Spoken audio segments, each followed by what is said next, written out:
اللہ کے نیک بندے جا رہے تھے سفر میں، پیاس لگی، آج کا دور تو تھا نہیں، کنویں تک پہنچ، نیچے دیکھا تو پانی بہت نیچے، تو انہوں نے اپنی پگڑی اتاری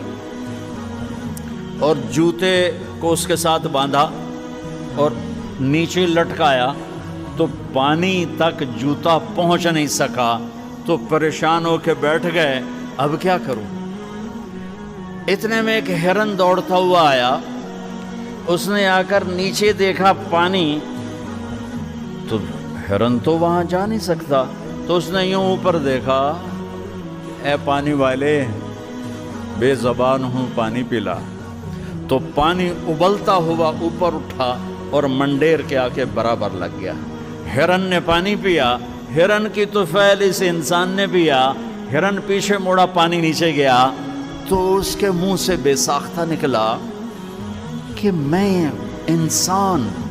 میرے لیے تو پانی اوپر نہیں آیا، اور یہ جانور کے لیے اوپر آیا۔ غیب سے آواز آئی، تو رسی کا سہارا ڈھونڈتا رہا، اس نے مجھے پکارا، اس نے پانی والے رب کو پکارا۔